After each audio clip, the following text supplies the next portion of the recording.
So we had lots of soup on our truck. I don't know all the soups, but lots of potatoes.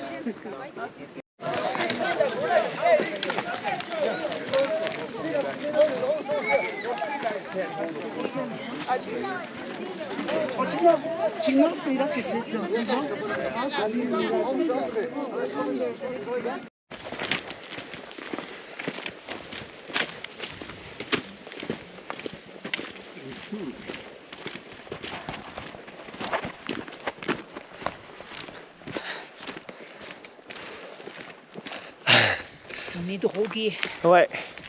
Alors ce matin on est un peu essoufflé parce qu'en fait on se retrouve à 4700 mètres d'altitude et nous allons monter jusqu'à un peu plus de 5000 mètres et donc on sera au-dessus du Mont Blanc. Ça sera la première fois qu'on fera ça de notre vie. Ouais. Le manque d'oxygène se fait un petit peu ressentir, mais bon, on est un petit peu acclimaté quand même. Voilà, donc on va aller se faire la montagne des couleurs. C'est un truc de fou. Il y a depuis 2016 cette montagne est découverte parce qu'en fait elle était totalement enneigée. Couverte de neige. Et elle s'est découverte depuis 2016. Alors du réchauffement climatique. voilà. Donc grâce au réchauffement climatique on peut la voir. Mais aussi à cause du réchauffement climatique on peut la voir. Donc bon. Voilà. Et ensuite nous allons faire ce qu'ils appellent la vallée rouge. Donc c'est toute de la terre rouge. On va se balader comme ça. On a à peu près 4 heures de rando. Ça va être Après ouais, ça va descendre. intense. Après ça va redescendre un peu mais bon, pour l'instant on monte. Voilà. T'as les gens qui montent à cheval. Et en fait tous ceux pour qui c'est trop compliqué l'altitude, le manque de souffle, tout ça, bah, ils montent à cheval. Voilà, nous bon, on a décidé de le faire à pied. On verra bien.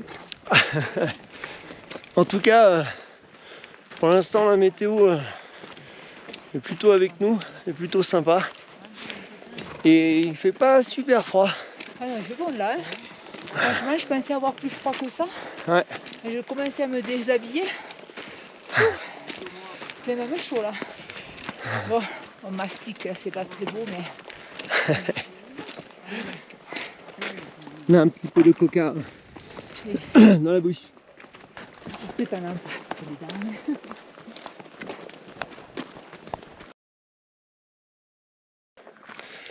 Et ben, à mon GPS, nous sommes à 4860 mètres.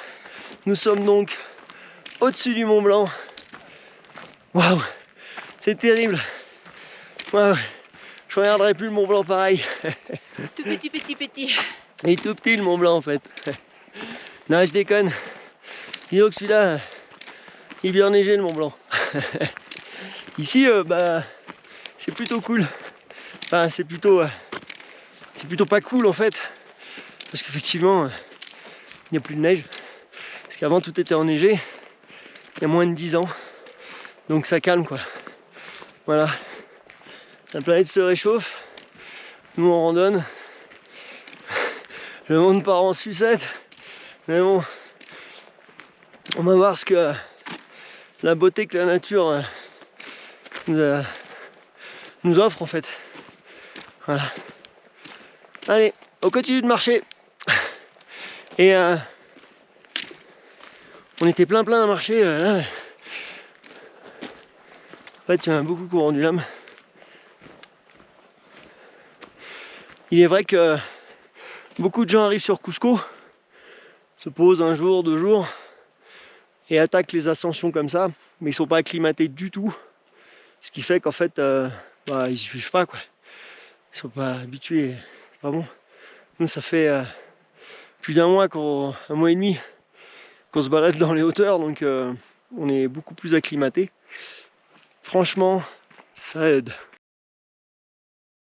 C'est époustouflant ce que peut faire la nature.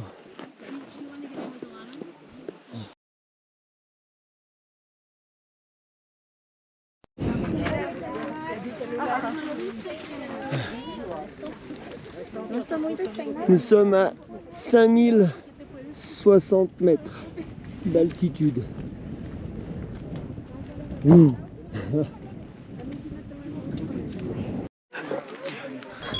On rencontre des alpagas. Rock and roll comme on dit chez nous. Allez copains. C'est génial.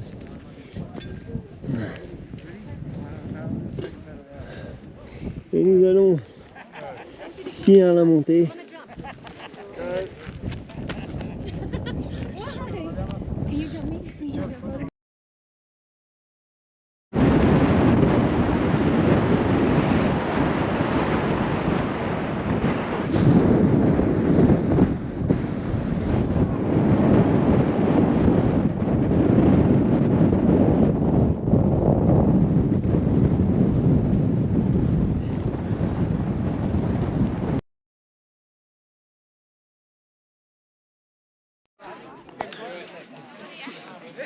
Et ben voilà, nous l'avons fait, on est monté tout en haut.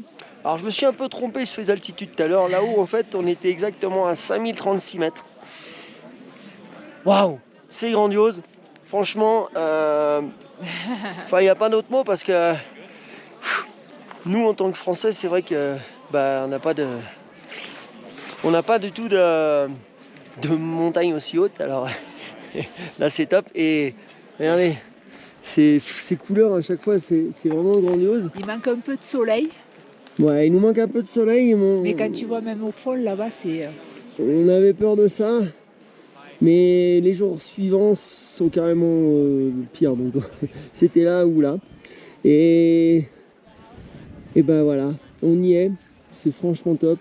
Il faut savoir qu'en 2016, ça a été découvert ici parce qu'avant c'était tout blanc. C'était tout blanc de neige.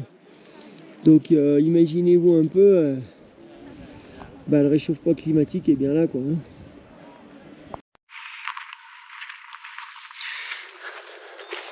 Oh, il neige. Alors, donc là nous avons quitté le chemin entre guillemets touristique parce que nous allons marcher vers la vallée rouge. Et ce qui est grandiose, c'est que tout à l'heure on marchait en t-shirt et là on est en train de prendre de la neige parce qu'en fait à 5000 mètres il pleut pas, hein, il neige et c'est vraiment grandiose. Wow. Je sais pas si on les voit les flocons, mais... Je pense pas qu'on voie les flocons par la caméra, on en prend quelques-uns. On va un petit peu sur les gants, hein, c'est rigolo, franchement on s'y attendait pas, c'est énorme. Ah, c'est vraiment top. Et là-bas, je sais pas si vous voyez le monde. C'est impressionnant. Et notre super guide.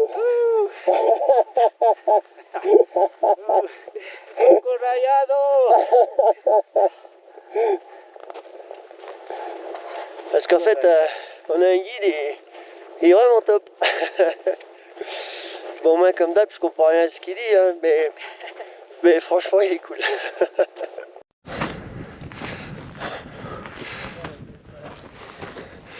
Waouh. Bon.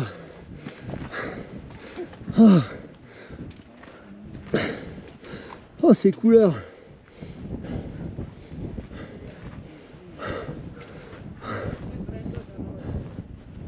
Wow. Impressionnant.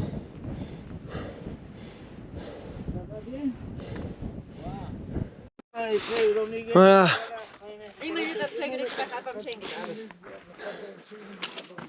5020 mètres. La Red Valley.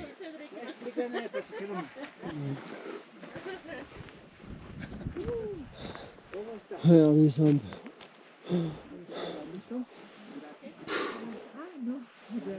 Wow. Alors en fait le guide nous a dit d'habitude ils prennent ce chemin là, mais là ils vont pas le prendre parce qu'il fait pas beau, donc ils vont en prendre un autre plus bas. Et vu que nous, on a vu qu'on tenait plutôt bien l'altitude, il a dit prenez-le et on se rejoint de l'autre côté. Bon, et ben on est parti pour se perdre. C'est parti. J'ai jamais rien vu de comme ça. Bon. Je sais pas ce que ça donne en caméra, mais je vous assure que là, c'est époustouflant.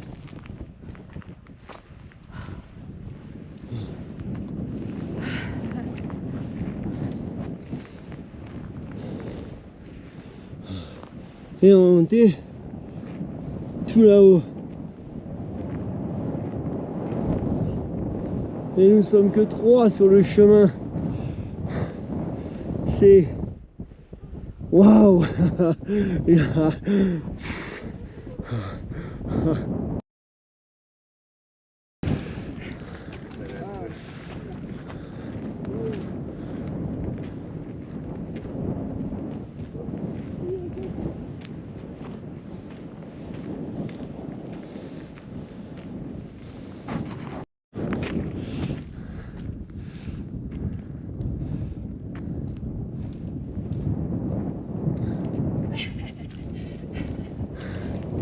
Et nous marchons avec un Péruvien de Cusco. Les autres ont rendu l'homme. Voilà. Allez. J'y suis.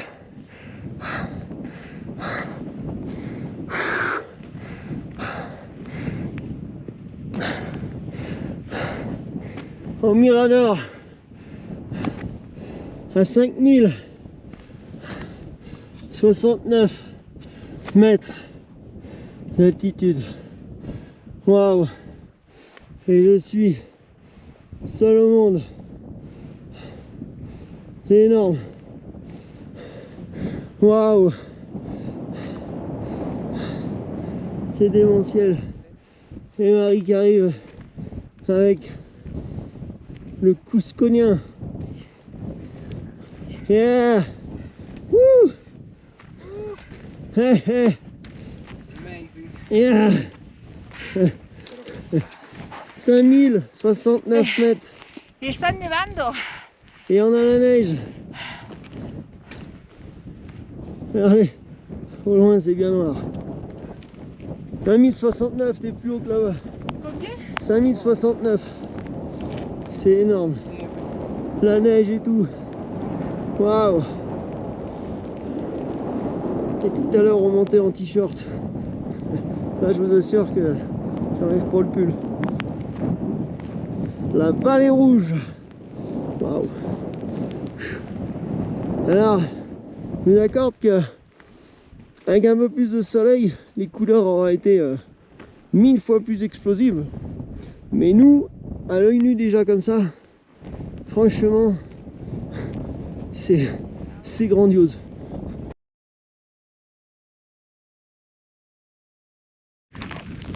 Regardez, c'est de la grêle qu'on prend. C'est de la grêle. C'est énorme. C'est énorme. Nous aussi, un peu plus bas, dans la fameuse vallée rouge.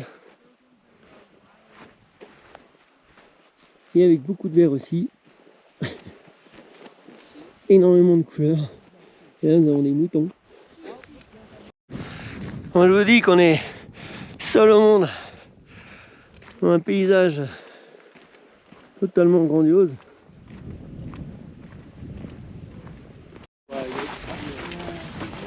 En fait, pour les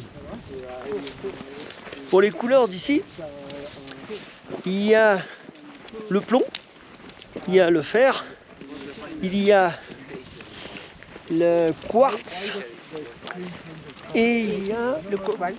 Et le cobalt apparemment.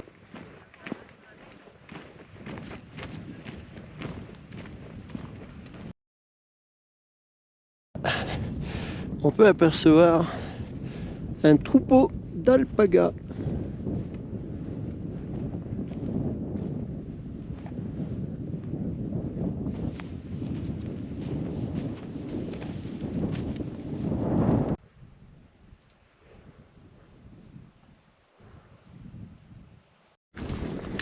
Alors, je sais pas si vous voyez le petit tas de noir là. Et en fait, il ramasse les crottes de moutons et ça sert ensuite pour les plantations des patates. Voilà. Parce qu'il y a un petit peu plus bas dans la vallée, font pousser les patates. Parce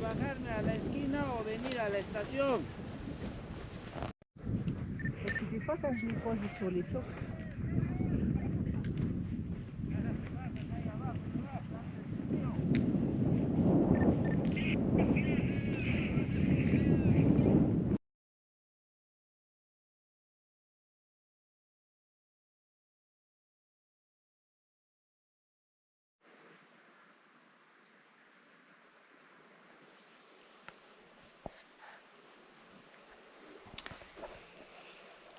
où sommes-nous?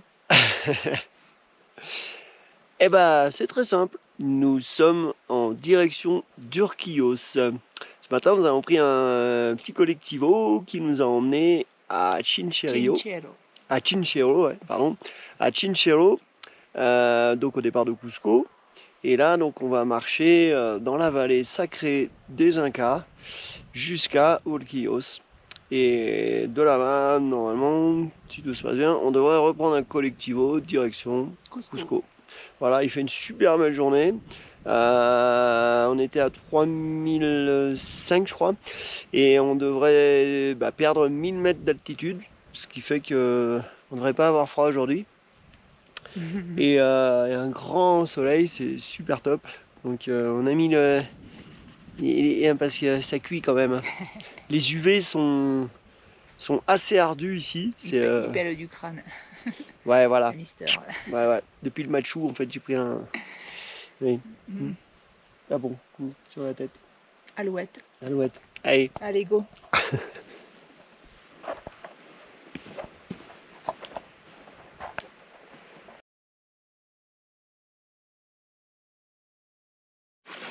Et voilà, le chemin des Incas entre Chinchero et Urquillos. Et les différents lieux qu'on devrait passer.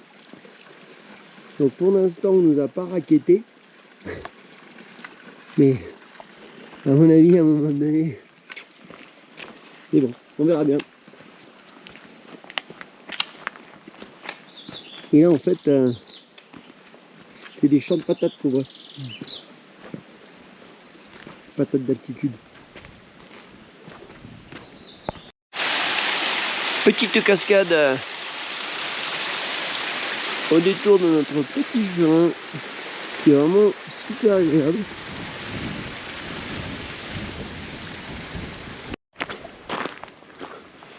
Là, écoutez, on découvre des jolis petits bancs. Et allez, cette montagne en face, et après on se dirigera là. Catarata de Poc Poc. Waouh. Pas grand chose à rajouter. Les Incas, ils savent choisir leur vallée.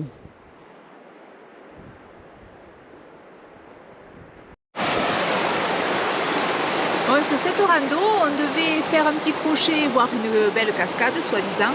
Et finalement, on s'est retrouvé qu'encore, il fallait payer. La cascade, l'accès à la cascade. C'est pas la première fois qu'on arrive dans un endroit et où il faut payer.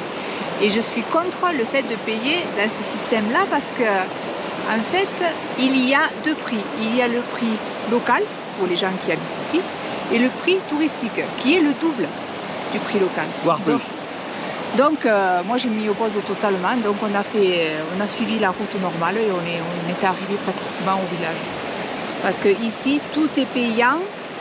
Tu dois, pour accéder au monument, tu dois payer. Mais pour accéder à l'entrée de ces monuments, il faut avoir un pass à la journée, c'est 70 soles. Et sinon, pour 10 jours, c'est 130 soles. Bon, la somme n'est pas non plus démentielle, mais tu payes un droit d'accès touristique plus l'entrée au monument. Voilà, c'est pour ça que non, boycott. Voilà. Voilà. Faut toujours qu'elle fasse ça, rebelle. Mais non, toi aussi t'es... Et là, ben, on a le droit à notre belle petite cascade. Ouais. C'est mini. Et c'est gratuit.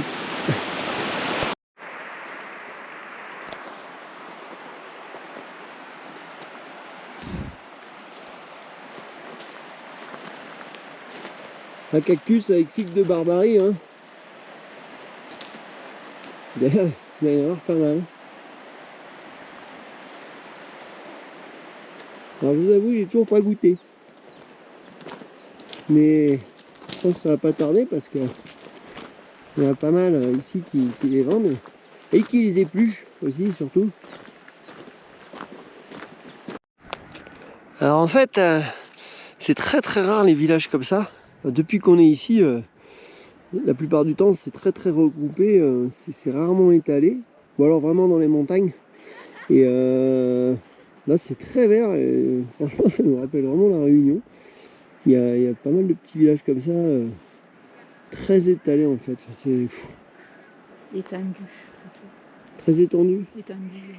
Alors très étendu, Marie me dit, et je pense qu'elle a pas Et là, il tort. n'y a que des cultures de maïs. Et c'est super irrigué parce que la cascade... Maïs, et les patates aussi. Les patates, ouais.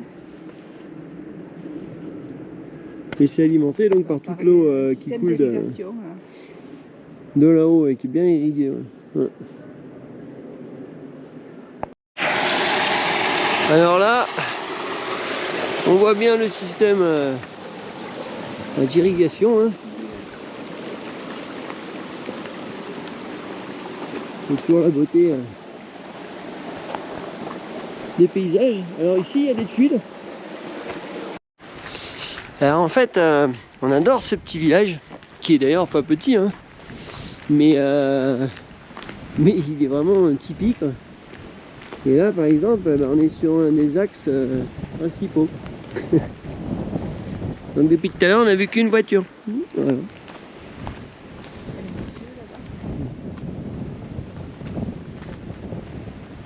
C'est assez sympa. Et donc ils utilisent beaucoup la terre, vous voyez sur ces murs. Hein. Ils construisent des briques en terre et après ils montent les murs avec.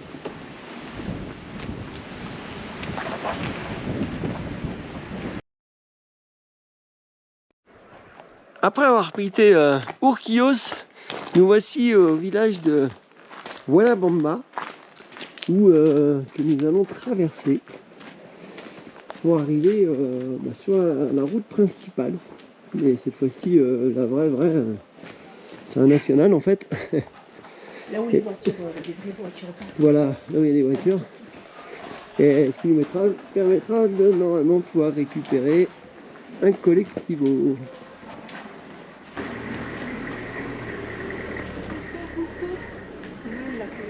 Ouais, Cusco. Je sais pas. On avait déjà un collectivo derrière nous. Là.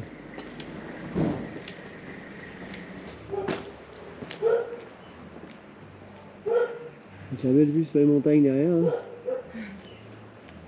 Allez, je t'emmène. Voilà, on va continuer notre périple. C'est déjà les pédales. Ah, ça c'est tuk-tuk à petits trous.